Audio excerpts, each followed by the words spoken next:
네, 여러분 꿈찰청장 하는 시간이 돌아왔습니다. 목요일 저녁에 항상 찾아뵙는 시간입니다. 오늘 두 분과 우선 시작해야 될 것 같습니다. 우선 소재인 변호사님 어서 오세요. 안녕하세요. 네, 감사합니다. 예, 그래요. 자, 그리고 장용진 아주 로앤피 편집국장님 어서 오십시오. 안녕하십니까. 예, 우리 김태형 기자는 빠져가지고 어디 갔어요? 휴가 갔습니다. 휴가 갔군요. 빠져서 휴가 갔습니다. 네, 어디로 갔어요? 제주도 갔다 그러고요. 이번 주 내내 풀로 쫙 빠졌습니다. 아이고, 그렇구나. 잘 빠졌네. 예, 그래요. 예, 충격이었습니다. 저는 한 2, 3일 있다가 올 줄 알았거든요. 네. 풀로 빠지는 거는 네. 제가 얘 보고 처음이었어요. 아유, 너무 고생했는데 한번 갔다 와야지. 예, 네, 맞아요. 그렇긴 한데 예. 처음 보는 모습이라 제가 너무 놀랐어요.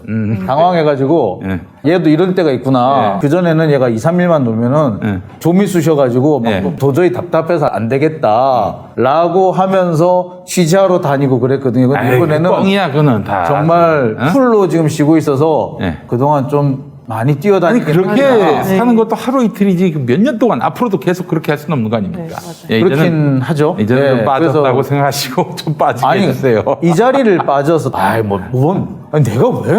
나 꼰대 아니에요. 왜 그러세요? 네, 그래요. 근데 지난주에 뵈니까 좀 많이 지쳐 보이긴 하시더라고요. 지쳤어. 네, 재충전 할 때가 계신 것 같아요. 그렇죠. 한 3년 동안 그냥 거의 쉬지 않고 앞만 보고 달려왔고요. 예. 네, 그러다 보니까 저 역시도 느껴지는 것이 시각이 조금 좁아졌다고 그래야 되나요? 보던 걸 보지 못하고 하던 걸 하지 못하는 그래서 조금 그런 부분이 생겼더라고요. 네. 그래서 약간의 여유를 가질 필요가 있고 좀 돌아볼 필요가 있겠구나라는 생각을 저도 하게 됐습니다. 네, 알겠습니다. 자, 소 변호사님 휴가 다녀오셨는데 어떠세요? 활력이 넘치는 한 주간이었습니까? 네, 일 열심히 하고 있습니다. 그래요. 동생분이 또 성악을 하시는. 네. 아, 그래요. 성악이요? 예. 네. 그리고 나중에 뭐 공개 방송 한번 할 일이 있으면은 모셔야겠어, 동생분을. 오, 이 집안은 예술가 집안이야. 보니까 어머님도 네, 화가시고. 화가하셨어요. 예, 목사님이시면서도 네. 예, 또 동생은 또 이렇게 성악하시고. 네. 동생 또 있으시잖아요, 여동생. 네, 여동생도 있습니다. 미술 쪽 하시던가? 네, 맞습니다. 아, 그래 이 집안은 정말 혼자만 난 집안입니다. 법조인이시군요. 그래. 예? 혼자만 법조인. 네, 그렇습니다. 네, 그래요. 그렇습니다. 아, 네, 사실 우리 소 변호사님 다 좀 예술적 기질이 풍부하실 것 같아. 우리가 뭐 한번 또 한번 그 역량을 여러 가지를 보질 못했는데 언제 한번 좀 우리가 그럴 기회가 그러니까 있어요. 원래 김용민 TV 40만 기념식 할 때 바이올린 하겠다고 제가 작년에 세상에 작년이었는데 그걸 까먹었네 내가 바이올린 치는 코로나를 거를. 네, 그 때문에 이제 다 취소되고 하면서 그때 좀 아쉽게 넘어간 측면이 있었죠. 코로나 끝나면 됩니다. 네. 코로나 끝나면 이제 끝나고 저희가 이제, 네. 약속했던 거 그때 진행할 예정입니다. 우리 네. 소 변호사님 바이올린 키시는 거 그리고 동생분들 나와가지고 또 노래 한 곡 또 불러주시면 얼마나 좋아요. 예, 그래요. 바이올린을 하시는군요. 아, 저기 저 선거 때는 뭐 일을 접으시고 아버지 돕기 위해서 뭐 가서 트로트로도 네, 치시더라고요. 바이올린으로 트로트 연주도 하고 그랬었습니다. 대단한 분입니다. 우와. 예. 우와. 자, 하여간 빨리 저 코로나가 종식되기를 바라면서 광고 우선 함께하고 오늘 본격적인 이야기 나누도록 하겠습니다. 자, 빵준서 찹쌀떡 여러분 세상에 먹을 수가 먹을 수. 먹을 수는 없어요. 그림의 떡입니다. 그림의 빵준서 찹쌀떡입니다. 자, 가족들 그리고 주변 이웃들과 부담 없이 함께 즐길 수 있는 빵준서 찹쌀떡입니다. 빵준서는 대한민국 제11호 제과 명장이자 현재 포린 브레드 명장 시대 총괄 셰프인 박준서 님이 직접 만드는 온라인 베이커리 브랜드입니다. 우리 저 남현진 씨 그 빵준서 보셨어요? 아, 그래요. 어때요? 멋있어요. 아, 멋있다고 합니다. 멋있는 사람이 만드는 찹쌀떡이 되겠습니다. 빵준서 찹쌀떡은 달지 않습니다. 설탕을 최대한 적게 넣고 50브릭스 이하로 달지 않은 팥 앙금을 직접 만들어 넣기 때문입니다. 합성 보존료나 화학 첨가물은 일체 사용하지 않습니다. 단팥이 들어간 제품을 먹고 속이 불편한 경험을 하신 분들이 더러 있습니다. 자, 그러나 빵준서 찹쌀떡 한번 만나보시죠. 부드럽게 달달하고 속도 편합니다.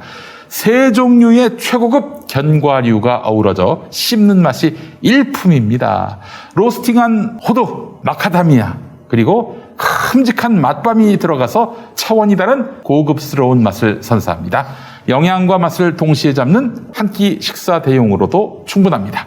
찹쌀떡 본연의 쫄깃한 식감을 만나보시기 바랍니다. 찹쌀가루가 아닙니다. 엄선한 최고급 품질의 국내산 찹쌀을 직접 불리고 빻아서 반죽합니다. 게다가 생산 후 영하 40도로 급속 냉동해서 찹쌀떡의 식감을 그대로 보존했습니다. 살짝 언 상태로 드시면은 아이스 찹쌀떡으로서 시원한 맛을 즐길 수가 있겠습니다. 팥빙수에 토핑으로 얹어서 드셔도 좋겠네요. 빵준서 카스테라와 미니 크루아상 냉동 반죽도 김용민닷컴에서 주문하실 수 있습니다. 코로나로 밖에 다니기 조심스러운 때 집에서 제과 명장의 빵을 편하게 받아보시기 바라겠습니다. 김용민닷컴에서는 한 박스만 주문하셔도 무료 배송됩니다. 그렇다고 한 박스를 또 신청하는 분들이 있어요. 좀 고약하게 그러지 말고 두 박스는 좀 해서 사줘야지. 안 그래? 자, 세 박스로 사시면은 거의 두 개 값으로 받습니다. 빵준서 찹쌀떡 한 박스 6개입 6개 들어가 있는 거 17,500원인데 빵준서 찹쌀떡 세 박스는요 35,500원이 되겠습니다. 네, 그게 두 박스 값이잖아요. 그러네요. 그죠? 예, 그러니까 2 플러스 1이야 여러분들. 빵준서 찹쌀떡 많은 사랑 바라겠습니다. 아, 저게 먹어보니까 보면은 찹쌀떡이 보통 먹을 때 두 가지 단점이 있어요. 이게 떡이 너무 질어가지고 입에 붙는 경우가 특히 이에 붙는 경우가 있거든요. 맞아요. 이건 안 붙어요. 그다음에 두 번째 팥 소가 좀 물컹물컹한다. 너무 질어가지고 너무 달고 이런 경우가 있는데 이거 그렇지 않아요.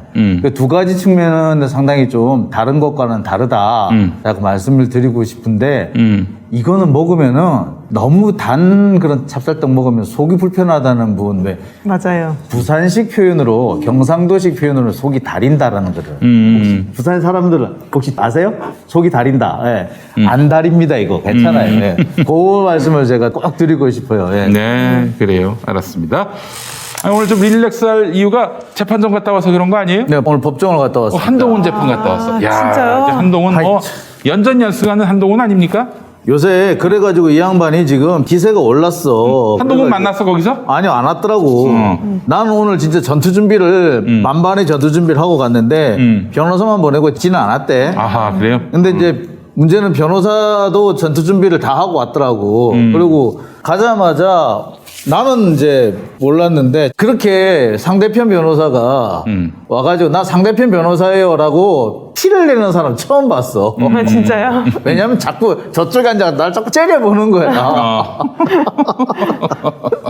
그래요. 지금 재판은 어떻게 돌아가고 있어요? 이게 정식 재판, 그러니까 형사소송과 민사소송으로 두 개를 다 걸었는데, 형사에서는 이제 명예훼손은 경찰 단계에서 불송치 결정이 났어요. 오, 잘 됐네요. 네, 근데 경찰에서는 무슨 생각으로 모욕은 또 송치 결정을 내렸어요. 모욕으로. 근데 모욕은 이제 뭐였냐면은 문해력이 모자란 것 같다. 이거 가지고 모욕으로 넣었어요. 그러니까 아니 근데 그거는 좀 너무하지 않습니까, 변호사님? 근데 좀 너무하긴 한데 그게 이제 모욕이라는 것이 원래 그 사람의 인격에 대한 어떤 경멸적인 표현 이런 거를 말하는 거여서 구성 요건에는 해당된다고 볼 수도 있는데 이제 보통 그런 것들을 잘 고소를 하지를 않죠. 특히 사회적 그런, 수위 네. 한도 뭐 이렇게 얘기를 네. 하는데 한동훈 씨 같은 경우는 추미애 전 장관을 향해서 거짓말쟁이라고 거짓말을 한다 이렇게 얘기하면서 문해력이 딸린다 이런 표현을 가지고 고소를 한다면 사실 좀 문제가 있는 거죠.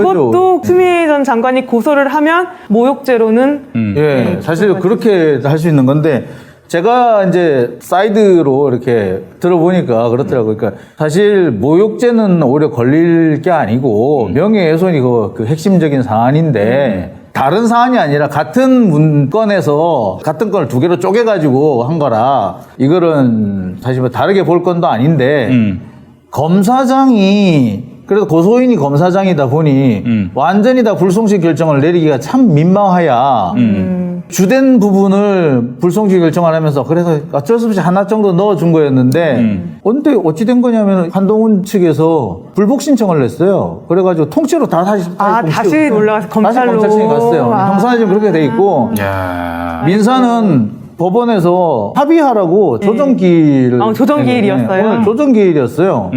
근데 조정기일에 그 변호사가 와가지고 그렇게 째려보더라고. 오늘 조정기일이었어요. 네. 만약에 강제 조정을 이제 한단 말이에요. 그렇게 될 리는 없죠. 아, 그래요? 강제 조정은 뭐 나 안 해. 그러면 많은 거 아닙니까? 네, 뭐 조정이든 강제 조정이든 법원의 권고에는 강제력이 있는 건 아니어서 조정 수용 못하면 이의 제기하면은 되고 이제 재판으로 갔을 때 그게 전혀 뭐 불리하거나 그렇게 작용하지는 않는데 오늘 조정이 성립하지는 않으셨네요. 않았죠. 뭐라고 조정을 했는데? 판사가 뭐 합의할 의향이 있느냐 뭐 이렇게 물어보는 게 보통 이제 정상이죠. 그렇죠. 근데 예. 오늘 같은 경우에는 첫 질문이 이게 형사는 어떻게 진행되고 있나요? 였어요. 근데 우리 변호사와 저쪽 변호사가 동시에 답변을 시작을 했는데 굳이 자기가 먼저 대답을 하겠다고 제가 먼저 대답을 하겠습니다. 맞아요. 말한 다음에 가주세요. 라고 하더라고요. 그러니까 다시 말하자면 이제 기선을 제압을 하겠다 이런 취지로 읽히더라고요.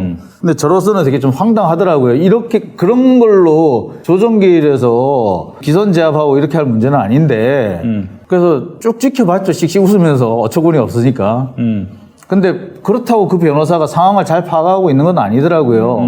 자기들이 불복 신청을 해가지고 검찰로 지금 사건이 다 넘어갔다까지만 알지 그 사건을 어디에서 처리하고 있는지를 몰라요. 그래서 어디에서 하고 있습니까? 라고 물어보니까 조정위원이 대답을 못해요. 그래서 검찰에서 하고 있습니다라고 하더라고요. 그래서 의정부지검에서 하고 있습니다라고 제가 얘기를 했죠. 그러니까 그 다음부터 대답을 못 하더라고요. 그러면서 그 다음에 이제 제가 하고 싶은 말을 다 했죠. 그래서 뭐 합의할 의향이 있습니까? 그러니까 당연히 없습니다. 그러길래 저도 없습니다. 저는 이번 사건에서 권력을 가진 자가 얼마나 난동을 부릴 수 있는지 한번 보고 싶습니다.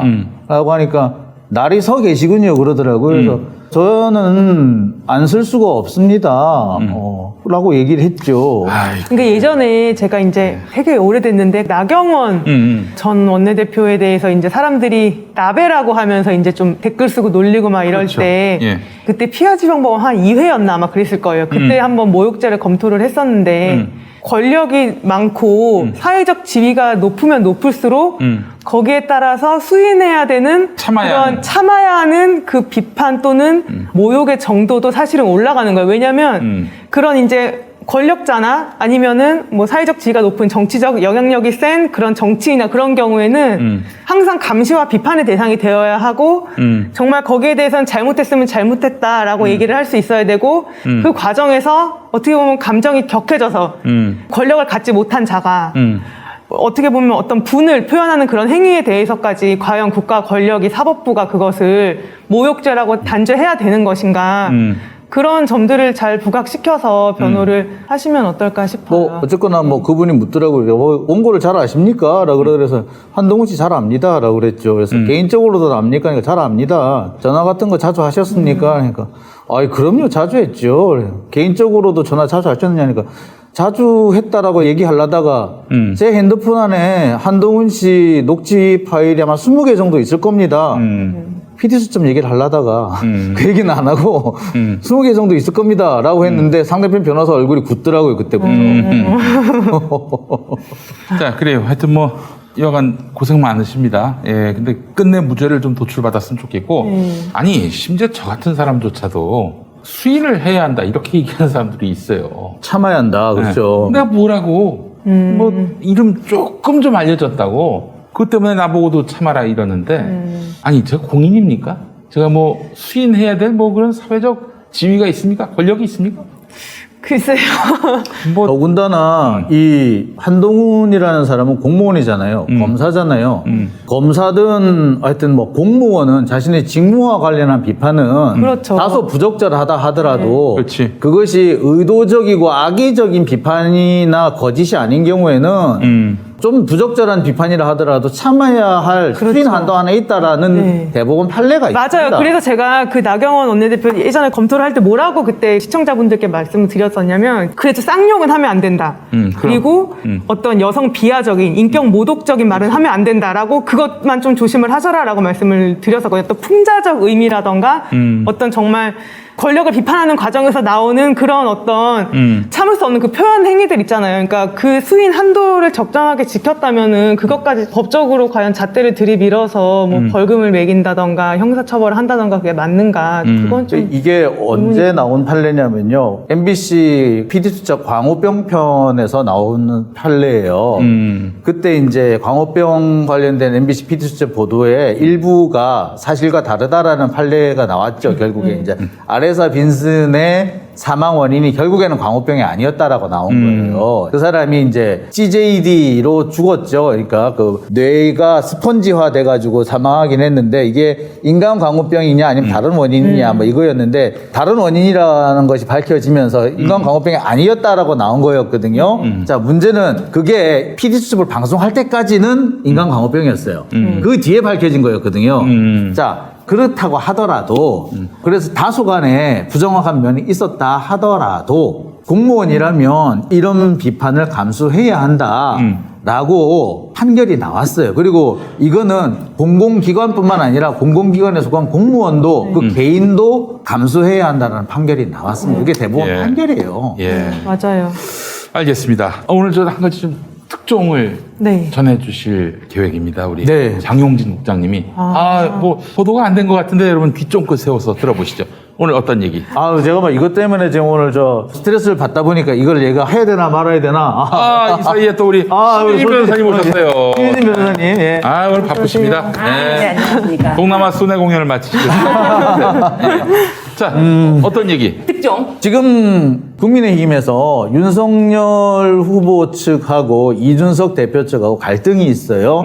저거 곧 정리될 겁니다. 그때 이 저거가 갈등 상황을 말하는 건지 윤석열을 말하는 건지 윤석열이 정리될 겁니다 라고 말하는 건지 이번 지금 이 여러 가지 갈등 상황이 정리될 겁니다 라는 말인지 참 논란이 있었습니다. 그래서 그거 가지고 이제 원희룡 제주도지사는 뭐 그건 윤석열을 말하는 것이다 라고 얘기를 해서 지금 난리를 치고 있고 장제원 의원 그러니까 뭐 윤석열 후보 측 캠프에 있는 장제원 의원도 불쾌함을 표시하고 있고 막 이렇게 됐는데 오늘 드디어 그와 관련된 중대한 움직임이 포착이 됐습니다. 윤석열 후보의 캠프가 있는 이마빌딩 저희 아주 경제가 있는 이마빌딩 함께 쓰고 있는 이마빌딩 그 빌딩에 이제 윤석열 캠프가 들어가 있어요. 그렇죠. 9층에 있죠. 네. 저는 11층에 있고 어허. 제 발밑에 있습니다. 네. 윤석열 봤어요? 못 봤습니다. 못 봤어요. 이상하게 나를 피해 다니시네. 근데 어쨌거나 오늘 이준석 대표와 장제원 의원이 함께 엘리베이터를 타고 9층에 내렸습니다. 캠프에 들어간 거죠. 네. 자, 그런데 명색이 당대표인데 캠프를 찾아왔다. 이거는 지금 상황에서는 분명히 저거 곧 정리될 겁니다. 이와 관련된 얘기를 하러 왔다라고 밖에 볼 수가 없죠. 그런데 당대표가 찾아왔었다면 해명을 하러 찾아왔다는 얘기인데 다소간에 고개를 숙였다. 저 자세로 찾아갔다라고 밖에 볼 수가 없는 상황이거든요. 그리고 수행원도 자기 쪽 수행원이 찾아간 것이 아니라 장제원 의원과 함께 갔다는 거예요. 약간 끌려가는 분위기라고 볼 수 있겠죠. 그래서 제가 볼 때 해석할 땐 그렇습니다. 열심히 해명하러 갔다. 좋게 말하면 열심히 이준석 대표 측에서 해명을 하러 갔다. 윤석열 후보 측에. 좋게 말하면 그렇고 안 좋게 말하면 고개 숙이고 사과하러 갔다로 보입니다. 내일 정도쯤에 이와 관련해 가지고 다른 공식적인 입장이 나오리라고 예상됩니다. 그래요, 여러분. 그래서 아마 대체로 정리가 될 겁니다. 대신에 이와 관련해서 이준석 대표의 리더십은 중대한 위기를 맞게 될 겁니다.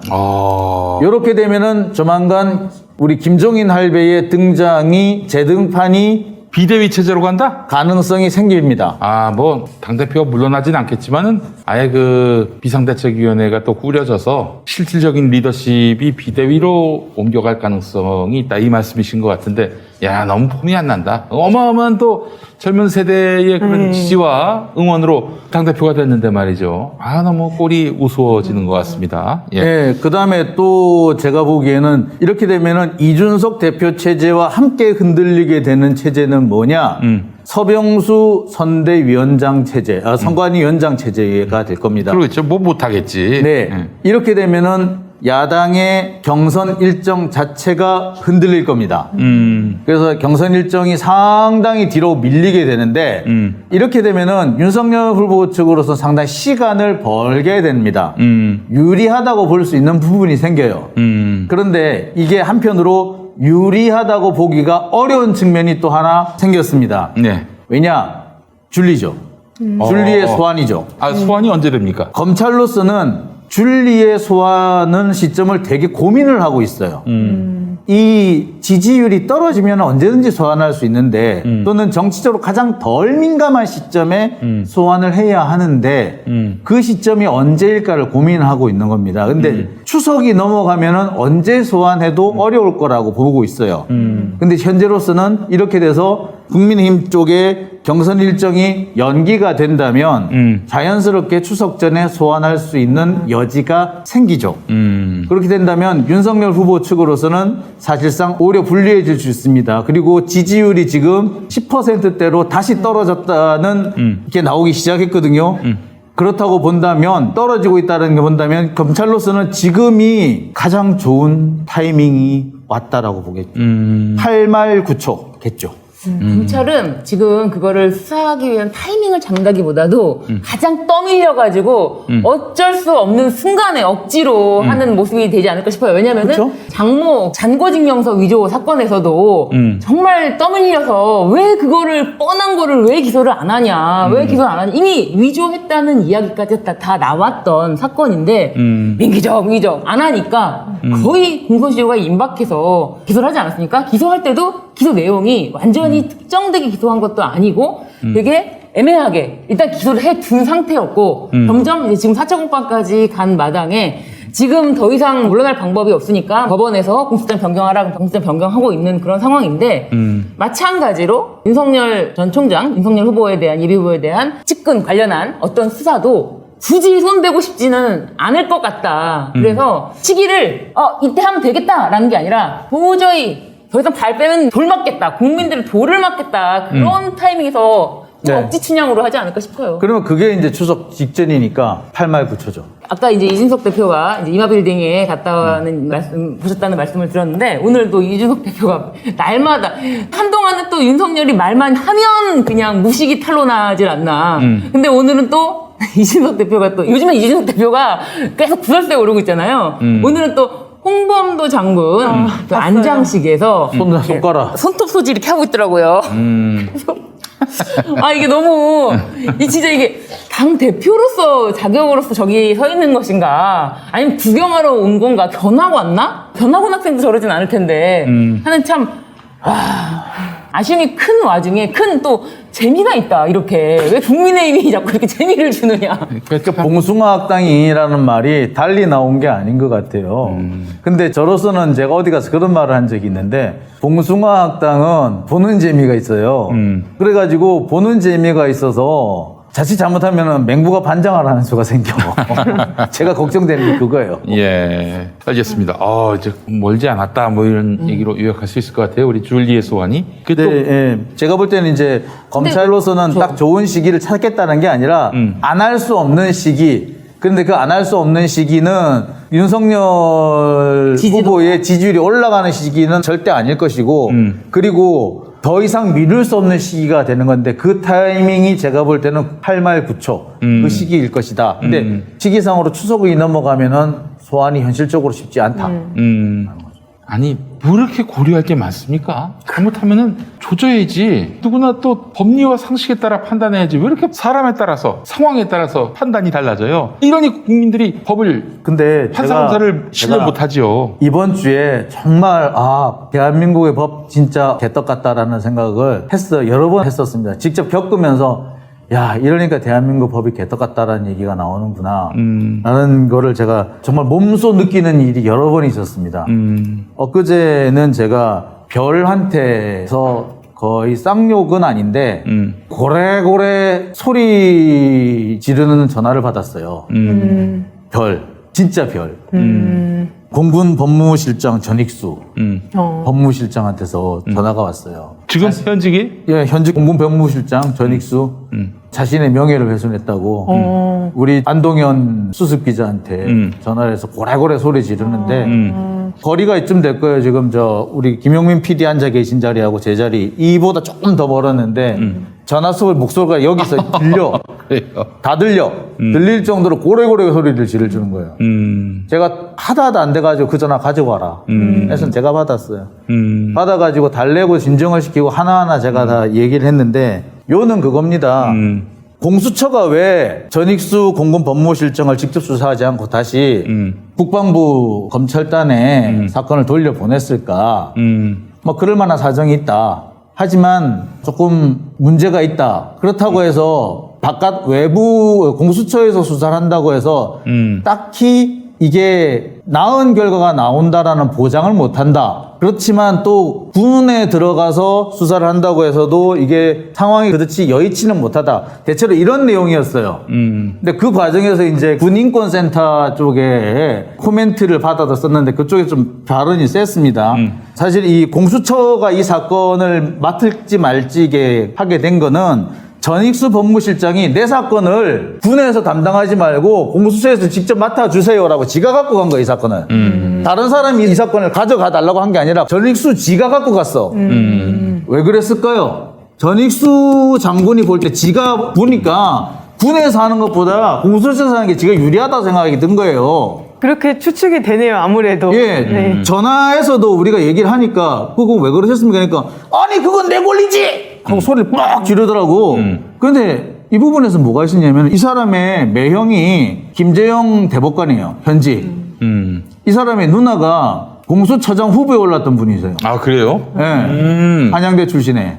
누군지 제가 말씀은 굳이 안 드릴게요. 지금 저 현직 변호사세요. 그런데 이 양반이 뭐라고 그러시는 게 아니라 아니 내 문제를 가지고 왜 가족들을 거론해? 이러시는 거예요. 아니, 그렇게 큰 소리를 뻥뻥 치는데 정말 제가 자괴감을 느꼈습니다. 이 사람 70년생이던데 이렇게 나이 차이도 얼마 안 되는 사람이. 이렇게 전화를 해가지고 이렇게 큰 소리 팍팍 치고 난 놀랬습니다 정말. 알겠습니다. 이 방송으로 매기시네. 방송으로 매기셨어. 그러니까요. 잘하셨어. 잘하셨어. 원 나한테도 전화해봐. 내가 욕을 한 5만 가지 하는데 그중에 돈놈을 한 50개 들려줄 테니까 나한테도 전화해봐. 아니 언론이 뭐 뻥을 쳐가지고 허위 사실로 보도한 게 아닌 이상은 의문 제기할 수 있지. 거기에 성실히 답해야 될 때 공직자의 어렵다. 의무 아닙니까? 네, 맞아요. 근데 이 사람이 뭐가 문제냐면 전익수라는 사람이 진짜 문제는 뭐냐면은 우리 2019년에 군 기무사 계엄영문권 사건 아시죠? 네, 알아요. 그 기무사 계엄영문권 사건에서 특별수사단장이 민간인 1명, 군 1명이 있었어요. 군 검찰단장이 이 사람이었어요. 잘못한 거죠, 이 사람이 그러면. 수사를 잘못한 거죠. 이 부분에 대해서 수사를 은폐했다는 의혹도 있고, 수사를 어쨌거나 실패했다는 의혹도 있고, 막 그래요. 당당해요, 이 사람. 그 수사 계속 진행 중인데 왜 실패했어요? 내가 뭘 은폐했다고 그래? 그래서 아니, 이 부분에 대해서는 좀 겸허하셔야 되지 않습니까? 라고 하는데, 왜 진행 중인데 왜 겸허해야 돼요? 내가 뭘 잘못했어요? 와, 당당하더라. 나 그래서 이 사람 뭐 이런 사람이라 했나 싶어요. 네, 알겠습니다. 자, 근데 그 징벌적 손해배상 제도가 이제 국회를 통과하느냐 마느냐 쟁점이 될 것 같은데 지금 제가 이제 장 기자님 말씀을 들어보고 그려진 그림은 이제 제가 그 기사를 읽지는 못했지만 그 군인께서 원래 본인이 사건이 어디 기관에 있었는데 그거를 다른 기관으로 옮겼다. 그런데 그 다른 기관의 구성원들을 보니까 그 구성원 중에 그 군인의 가족과 친분이든 뭐든 뭔가 그 영향력을 끼칠 수 있는 뭐가 있는 것 같다. 그래서 글로 옮긴 것 같다. 이런 취지인 그런 취지는 없었어요. 그런 취지는 아닌 거예요? 아니죠. 근데 왜 화를 그렇게 내실까요? 그러면? 좀 아니 이 사람이 그러니까 군의로 가나 이리로 가나 그러니까 이제 우선 공수처로 간다는 것은 군에서 잘 못하니 그렇죠. 공수처로 가달라 이거. 그건 맞죠. 예. 본인이 공수처에서 판단을 받는 게 나한테 더 유리할 것 같으니까 공수처로 가는 건 그건 너무 당연한 거죠. 자기가 만약에 요건이 제가 된다면. 볼 때는 뭐 그렇게 공수처로 간다고 해도 딱히 뭐 유리할 것 같지 않더라. 네. 그리고 군에서는 군이라서 또 사실 이 사람이 지금 현재 혐의가 뭐냐면은 여러 이중사 사건 아시죠? 공군 인허 사건. 그 사건을 은폐 축소한 혐의예요. 어떻게 보자면은 군 내부를 보호하려고 했다 이런 명분이 있는 사람이잖아요. 그러니까 군에 누구도 이 사람을 건드리고 싶어 하지 않아요. 그러니까 군에서 수사를 한다고 해서 잘 안 될 거예요. 그러니까 군에서 수사한다 잘 안 될 것이고 그런데 밖으로 나간다 하더라도 사실 전관 현관들이 다 있는 상황에서 과연 공수처 수사는 또 얼마나 잘 될까? 사실 참 이렇게 전망이 그렇게 썩 밝지는 않죠. 그 말이죠. 전망이 썩 밝지 않다. 이 사람이 뭐 그런 얘기를 했는데 그런데 그 얘기를 하면서 그래서 그렇게 전망이 썩 밝지 않으니까 이 사람이 갖고 나가려고 했다라고 군인권센터에서 말한 거죠. 네. 그 얘기를 받아 쓴 건데 너무 예민하게 반응하신 것이 그렇죠. 아닌가. 예민하게 반응한 거죠. 그렇게 반응을 예민하게 하시면 사실 더 의혹을 살 수 있기 때문에 그렇죠. 그런 반응들도 좀 조심을 하셔야 되는데 예. 참 아쉽네요. 네, 알겠습니다. 오늘 얘기할 거리 중에 강제징용 재판 네. 관련해서 어떻게 나왔어요? 요즘에 항상 불리하게만 나와가지고 네, 이게 지금 피해자들에게. 네, 제가 한번 정리를 지금까지 있었던 일을 한번 정리를 해보려고 준비를 해봤는데 지난주에 강제징용 피해자가 패소 판결을 받았다라는 뉴스 기사를 제가 봤어요. 근데 그 패소 판결의 이유는 소멸시효가 완성이 되었다는 거예요. 그래서 지금 정리를 해드리면 2012년도에 1차로 대법원에서 강제징용 피해자에게 손해배상 청구권이 있다라는 그런 판결을 했어요. 근데 그래서 이제 파기환송심에 갔다가 다시 재상고심을 거쳐서 대법원에서 확정이 된 거는 2018년 10월이에요. 그래서 지금 현재 우리나라 대법원 전원합의체의 태도는 한일 청구권 협정이 있음에도 불구하고 강제징용 피해자의 손해배상 청구권은 존재한다. 이게 지금 확립된 법리예요. 이게 지금 계속 여기에 따라서 하급심 법원이 이제 판결을 다 하고 있었는데 올해 초부터 거기에 이상한 판결들이 막 나오기 시작을 한 거예요. 그게 첫 번째로 나온 판결이 뭐였냐면 국가면제 이론을 적용해가지고 이거는 각하 판결을 받아야 된다라는 게 나왔고 네. 두 번째로 나온 거는 한강의 기적 막 이런 말 하면서 그래.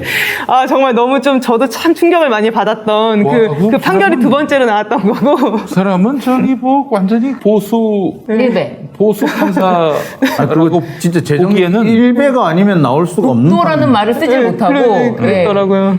동해안에 있는 섬 도서 지역이라고 그랬던가? 도서 지역. 네, 그래서 완전 친일에다가 네, 그래서 이제 그 한일 청구권 협정이 있으니까 이 피해자들은 소로서 자기의 청구를 할 수 없다. 그래서 각하 판결을 한 게 하나 있었고요. 그다음에 이게 세 번째 판결인 거예요. 이거는 소멸시효가 완성됐기 때문에 청구할 수 없다라는 건데 올해 초에 나온 그 두 개의 판결은 저는 대법원에 가면은 그냥 깨질 거라고 생각을 해요. 그건 깨질 가능성이 굉장히 높은 사건인데 지난주에 나온 사건은 조금 판단이 필요한 내용 같기는 해요. 그러니까 불법행위 손해배상 청구권은 원래 그 손해를 안 날로부터 3년이 지나면 소멸시효가 완성돼서 행사할 수가 없어요. 그리고 그 기산점 중에 내가 권리를 행사할 수 있는 장애 사유가 있으면 그 장애 사유가 없어질 때까지는 손해배상 청구권의 소멸시효가 진행을 하지 않아요. 이 두 가지 기준을 삼고 봤을 때 대법원 판결이 첫 번째로 나온 2012년도를 기산점으로 삼는다면 지금 패소 판결을 받은 원고들은 2015년이 넘어서 소송을 제기했기 때문에 소멸시효가 완성이 된 거예요. 그런데 대법원 최종적인 전원 합의체 판결이 날 때를 기산점으로 삼으면 아직 소멸시효는 남아있는 거죠. 당연히 대법원을 기준으로 해야 되는 거 아니에요? 이게 견해가 갈리는 거예요. 그러니까 과연 객관적으로 권리 행사를 할 수 없는 장애 사유가 언제 없어졌느냐. 2012년도에 대법원 판결로서 없어진 것이냐 아니면 최종 전원합의체 판결로서 없어진 것이냐. 이거는 저는 사실 한번 대법원에서 정리를 해줘야 될 것 같아요. 왜냐하면은 한쪽에서는 이렇게 얘기를 해요. 우리나라에서 대법원 판결까지 있었는데 그럼 이때 대법원 판결이 있었으면 피해자들은 손해배상 청구를 해야 되는 거 아니냐. 이때 권리 장애 사유가 없어진 거 아니냐라는 의견이 있는 반면에 이때 잘 생각해봐라. 2012년도에는 손해배상 청구권을 인정하는 대법원 판결만 있었던 게 아니라 부정하는 대법원 판결도 있었어요. 그 판결이 나오기 2주 전에 한일 청구권 협정 때문에 피해자의 손해배상 청구권은 없다라는 항소심 판결을 심리 불속행으로 기각한 대법원 판결이 동시에 존재하고 있었기 때문에 이게 피해자들에게 손해배상 청구를 기대할 수 없다라고 하면서 이거는 2018년부터 기산점이 진행한다는 의견이 있고 최근에 광주고등법원에서 2018년부터 대법원 전원합의체 판결이 나올 때부터 기산한다라는 고등법원 판결도 있었어요. 그러니까 치자면 고등법원 판결이 한 번 더 상급심인데 이번 하급심은 이 고등법원 판결과는 또 다른 견해를 이제 피력을 한 거죠. 그 판사는. 근데 여기에 대해서 이제 국민청원이 또 들어갔는데 이런 일본의 반인도적 범죄에 대해서 소멸시효를 적용하지 않는 특별법을 만들어달라. 이런 이제 청원도 들어갔고 저는 이 특별법 제정은 저는 의미가 있을 것 같아요. 이거는 아예 불가능한 것은 아니다. 왜냐하면 유엔 인권 협약을 보면 유엔 기본 원칙인가? 거기를 보면 이런 정말 조직적으로 광범위하게 이루어진 반인도적인 범죄에 대해서는 국내법에서 일어나는 사건과 다르기 때문에 소멸시효는 적용될 수 없다라는 그런 기본 원칙이 있거든요. 여기에 따라서 만약에 강제징용 피해자들의 경우에는 소멸시효가 없게 하는 그런 특별법을 제정하는 것도 저는 의미는 있을 거라고 생각은 들어요. 그러니까 지금 이 부분에 대해서 좀 짚고 넘어가야 되는 게 뭐냐면 소멸시효가 이게 어디서 얘기됐냐면요. 일본이 2차 대전 기간 중에 벌인 반인도적 범죄, 또 전쟁 범죄, 그 다음에 이제 그 대량살상, 대량학살, 민족 절멸이라고 그러니까 인종청소, 홀로코스트. 홀로코스트, 인종청소라든지 반인도적인 범죄라든지 전쟁 범죄에 해당하는 행위는요, 그거는 공소시효가 없다라고 이미 동경 전범재판에서 확인한 바 있습니다. 근데 거기서 말하는 범죄는요, 일본이 2차 세계대전 기간 중에 저지른 모든 범죄를 의미합니다. 2차 세계대전이라 함은 연합국과 벌인 모든 전쟁을 의미하는데 여기에서 연합국이라 함은 중국까지 포함을 해요. 그러면은 중일 전쟁이 벌어진 그 사건, 그러니까 노부교 사건, 그 사건부터 시작을 합니다. 그럼 제가 볼 때 이게는 1938년부터예요. 1938년 이후에 벌어진 모든 반인도 범죄는 원칙적으로 소멸시효도 없고 공소시효도 없어요. 영원히 책임을 예, 추궁할 수 있는 것이다. 그렇습니다. 사실은 법리적으로 따지자면 그렇습니다. 근데 오직 우리나라만이 그러니까 이 소멸시효니 공소시효를 인정을 해주는 거는 가해국 이익만이 지금까지 그걸 주장을 했는데 피해국으로서 그것을 인정해주는 나라는 현재 우리나라밖에 없어요. 그거는 뭐냐면 우리나라의 판사들이 또는 법조인들이 대부분 그 법을 일본에서 배워왔기 때문에, 즉 가해자한테 배워왔기 때문에 그 가해자들의 법리와 논리에 익어 있어서 그런 거예요. 자, 다시 한번 말씀드리자면은 동경 전범재판소에서 확인된 동경 전범재판소 조약, 동경 전범재판소를 만든 그 조약, 그 조약에 따라서 반인도 범죄, 전쟁 범죄, 인종 청소 이와 관련된 범죄는요, 그 연합국을 상대로 벌인 그 범죄는 1938년 이후부터는 쭉 계속된다. 연합국을 상대로 전쟁을 벌인 이후에 벌인 각종 반인도 범죄, 전쟁 범죄 또는 인종 청소에 해당되는 범죄는 공소시효와 소멸시효가 없다. 간단하게 말하면은 1938년 이후 일본이 저지른 모든 반인도 범죄에 대해서는 공소시효, 소멸시효가 없다. 네, 뭐 그게 이제 국제법적 조류에도 맞는 그런 해석인 그렇습니다. 것 같아요. 그리고 대일 항쟁기 강제동원 피해조사 및 국제 강제동원 희생자 등 지원위원회 그런 위원회가 있는데 거기서 조사를 해보니까 일본 기업에 동원된 노무동원 피해자가 총 14만 명인데 그 중에서 손해배상 청구 소송을 낸 원고는 1,000명, 0.7%밖에 되지 않는다는 거예요. 그러니까 어떻게 보면 일본 입장에서는 이렇게 인정을 하고 있지 않지만 이미 많은 분들이 돌아가셨고 아무튼 많이 이제 돌아가셨기 때문에 그리고 그 자손들이 상속인들이 청구를 하지 않는 한 저는 솔직히 이거 일본이 내야 되는 돈은 정말 세 발의 피다.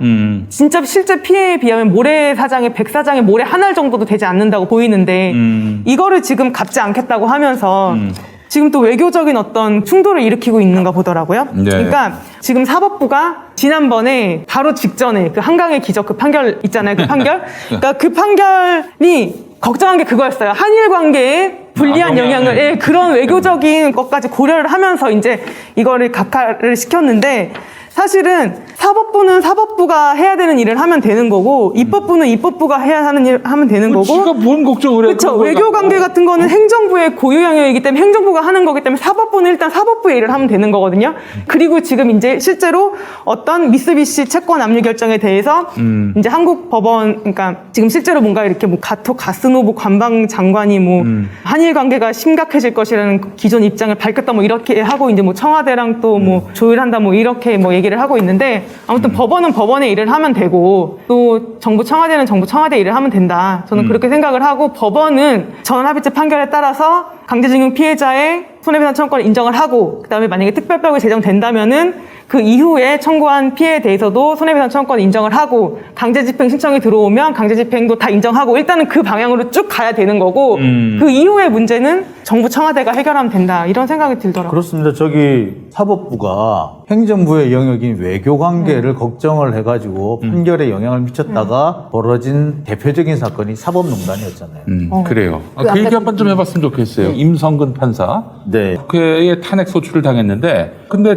계속 또 부재가 나고 있어요. 아니 재판에 개입은 했다면서 죄책임을 물을 수 없다. 이게 도대체 어떻게 해석하라는 건지. 직권남용 권리행사 방해죄는 일단은 법원에서 명확하게 했던 바가 직권을 남용한다는 거는 직권 자체가 있어야지만 남용이 된다. 이거를 전제로 한 범죄라서. 영향력을 행사할 수 있는 실질적 직권. 권한, 네. 권력이 있어야 네. 직권남용이 예. 가능하다. 예, 그러니까 사실 저희도 이제 그래서 너무나 부당한 행동을 했는데 어떻게 이게 범죄가 아닐까라고 판단이 되는 판결을 봤을 때 있는 직권이래야 남용을 하지 없는 직권이면은 남용할 수 있는 게 없다. 남용이라는 그 말에 들어간 자체가 권한을 남용하는 거기 때문에 권한을 먼저 살펴봅니다. 그런 권한이 있는지를 그렇게 이제 어떻게 보면 굉장히 좁게 직권남용 권리행사 방해죄를 너무 좁게 해석을 하고. 대법원에서 어떻게 보면은 딱 해석론을 가둬놨기 때문에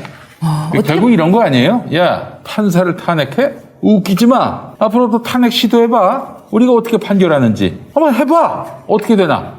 이 메시지 아닙니까?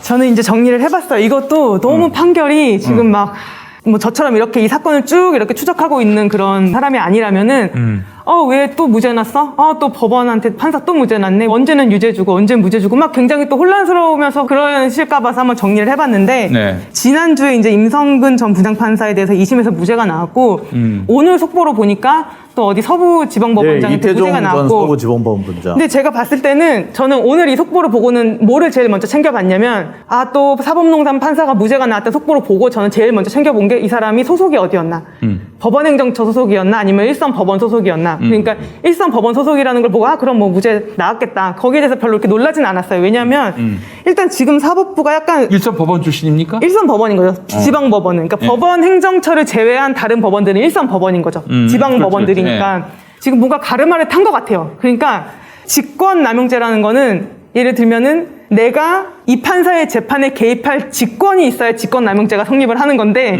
판사는 다른 판사의 재판에 개입할 직권이 없어요. 그러니까 직권남용죄가 성립 안 하는 거예요. 이게 그냥 법리거든요. 굉장히 이해 안 되시겠지만 그런데 유무형으로 네, 근데- 남의 판결에 개입할 수 있는 권한은 뭐 부지기수로 있지 않나요? 있죠. 근데 그게 그럼 차라리 그걸 뭐 강요죄라던가 업무방해죄라던가 이런 걸로 의를 해야 되는데 그러려면은 구성요건이 폭행협방이라던가 위계라던가 위력이라던가 뭔가 구성요건이 있었는데 판사가- 그것까지는 없다 이거죠. 판사가 판결하는 판사 치다가 안 해? 막 칼을 또 업무방해 들이대고. 예. 그렇게 될 수 있는 건데 그렇게까지는 안 하니까 그러니까 그런 걸 할 수 있는 게 사실 법원장도 그럴 수 있는 권한이 사실상은 없어요. 없는 거예요. 예. 근데 그럴 수 있는 권한이 사실상 누구한테는 있느냐면 법원 행정처에 있는 건 있는 거예요. 인정한 거예요. 그거를 예. 법원 행정처 이상 판사부터는 그 직권이 있다라고 왜냐하면 인정을 한 판결이 있는 인사권이 거예요. 그거기는 네, 인사권을 맞아요. 인정할 인사권. 수가 있거든요. 그런데 한편으로는 예전에 이제 양승태 대법원장 시절에 이렇게 줄을 세워서 이런 취지로 판단을 하시오라고 전달하면 다 이제 일선 법원에게 쫙 전달이 되는 거잖아요.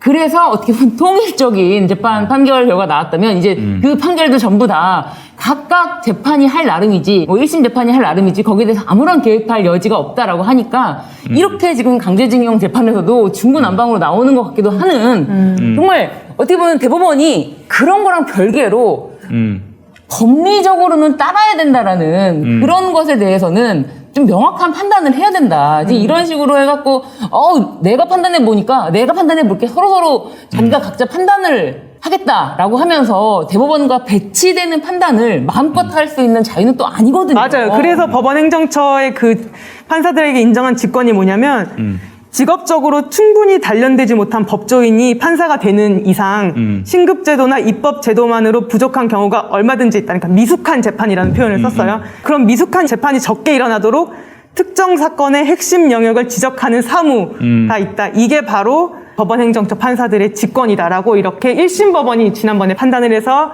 이민걸 전 법원행정처 기획조정실장이랑 이규진 전 대법원 양형위원이 유죄 판결을 받았던 거예요. 네. 이제 항소심에서 어떤 결론이 나올지는 모르겠지만 이건 법원행정처 그러니까 이렇게 하시면 돼요.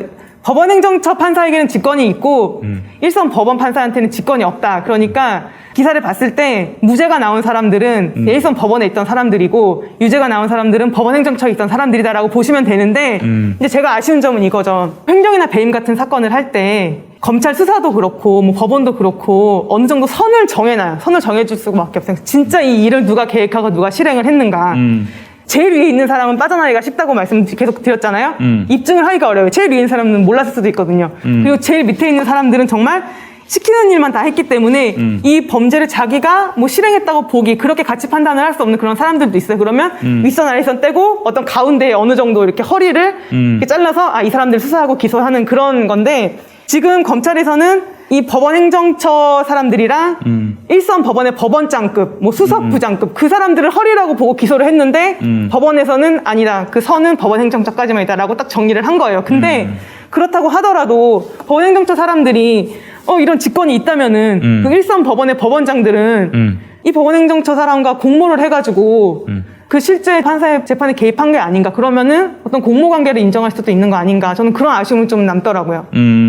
알겠습니다. 그러니까 법원 판사들이 이렇게 판결에 영향을 미칠 수 있는 방법이 부지기수인데 단지 그냥 형식 논리상, 법 형식 논리상 이 사람의 어떤 판결에 영향을 미칠 인사권자 자리에 있지 않기 때문에 이 사람이 만약에 재판에 개입했다 하더라도 죄책임을 물을 수 없다. 이런 식으로 해버리면 안 돼요. 요즘엔 또 법이 실제, 사실적인 어떤 위력을 많이 따지지 않습니까? 그렇죠. 뭐 예를 들면은 여성 비서와 단체장 사이에 이런 위력에 의한 간음도 인정하는 판에 그게 좀 부적절한 얘기인가요? 아니, 맞습니다. 그런 어떤 사실적인 그런 것도 위력으로 느낄 수가 있는 건데, 인사권. 네. 그러니까 대부분 이런 거예요. 그 법원, 지방 법원의 부석부장이라던가 법원장 급도 사실은 법원 행정처의 그 판사의 피해자이다. 그런 위치를 설정해 놓은 것 같아요. 근데 제가 봤을 때는 그렇다기보다는 정말 일선 판사들, 재판하는 판사들 입장에서 봤을 때는 법원 행정처를 통해서 이 법원장을 통해서 나한테 오는 지시에 대해서는 정말 위력을 느낄 수가 있다고 저는 생각이 들거든요. 만약 인사권이나 뭐 이런 이태종 거라면. 그 서부지법법원장 같은 경우는 뭐냐면은 이제 영장이 청구가 됐는데 그 영장에 대해 영장이 청구된 기재사실 범죄 기재사실을 법원 행정처에 보관 혐의 이게 공무상 비밀 누설 혐의가 적용이 되느냐 그거였어요. 근데 이제 비밀 누설 혐의라든지 그 알려달라고 한 게 직권남용에 해당이 되느냐라는 부분이었는데 이게 수사를 방해할 목적이 있었다면 직권남용도 성립이 될 거고 또는 뭐 비밀 누설 혐의도 되겠지만 어쨌거나 자기들 직원에 대한 수사가 진행되고 있는 상황에서 야, 어떻게 수사가 진행이 되는 거야? 얘가 이런 짓을 했어? 적어도 그 행정부서의 장이라면은 기관의 장이라면은 알아야 되니까 그런 부분에서 보고를 한 거였다면 이게 다소 부적절하다고 하더라도 범죄는 아니다 라는 취지의 판결이 나온 거였거든요. 그러니까 이 부분은 이제 그 전에 다른 사법농단과는 좀 결이 다른 거라고 보시면 되겠습니다. 네, 제가 말씀드린 거는 재판 개입의 경우에만 일단 좀 한정해서 말씀드렸던 거예요. 네, 알겠습니다.